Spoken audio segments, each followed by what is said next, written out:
Dominic Roque papatunayan na may pera siya at kaya niyang magsika para sa babaeng gusto niyang pakasalan. And well, bago tayong magpatuloy at pag-usapan nito, please don't forget to like and subscribe and always hit po the notification bell.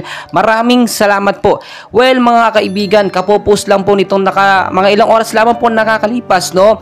Eto si Dominic Roque nag-post ng videos at mga larawan nila ni Bea Alonzo. So ang dami po kasi mga bashers ngayon na talagang binabash itong si Bea at pinagtatanggol nga po etong si Dominic Roque, which is alam naman natin ang api sa sitwasyon ay si Dominic at hindi si Bea Alonzo, dahil nga po sa sinasabi natin pangmamamatano or pangmamaliit dito nga po sa kakayanan ni Dominic Roque. Kung matatandaan po ninyo, no, naging issue yung pera nga po kung sino ang gagastos sa kanilang prenup at sa wedding. Napag-usapan din itong nakaraan sa social media na wala nga daw pong pera, ano, o hindi mayaman ito si Dominic Roque. So sabihin na natin mas mayaman po etong si Bea Alonzo kung ikukumpara sa network po nitong si Dominic Roque. Pero hindi niyo po ba alam na itong si Dominic Roque ay marami ding pera?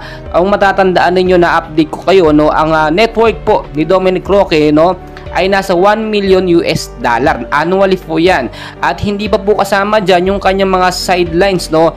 At before po, no, bago pa mag-artista, eto si Dominic Roque ay sumasideline po siya sa ilang mga fashion show, no, sabihin na natin modeling, no, at kinuha nga rin po siya, no, bilang isang karakter sa Sus. At kung makikita nyo naman, doon po siya nakilala at nagsimula. Do medyo bata pa lang ito si Dominic kung ikukumpara natin sa edad nga po ni Bea Alonzo na marami na na-achieve. Marami pang ma-achieve ito si Dominic Roque.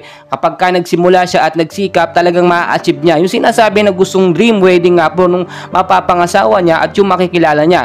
Pero hindi na po natin iniisip na magkakabalikan pa itong si Bea at si Dominic, dahil nga po sa naging problema at hindi pagkakasunduan. How much more kapag ka nagpakasal pa sila. Magkaiba po sila ng isipan, no. Ito si Dominic Roque, nakapaka-mapalad talaga ng babaeng magugustuhan nito at muling makikilala, walang bisyo, gwapo, mabait, talagang mapagmahal at talagang susuportahan ka kahit saan ka kasama. Kaya naman mga kaibigan, no, stop na rin po natin yung pambabash dito kay Bea Alonzo, dahil nga po mismong si Dominic Roque na ang nagsabi. Kahit po kasi yung sister ni Dominic Roque ay talagang hindi na nakapagpigil. Iba ang tingin dito kay Bea Alonzo. Samantalang noon, nung sila palang o na-propose na itong si Dominic dito kay Bea, ay todo support yung sister niya. Pero ngayon, ang pinapalabas ng kapatid o sister ni Dominic Roque na isang tupa na nagkatawang asong lobo, no, ito si Bea Alonzo, which is hindi po maganda, no, para sa kanyang karakter.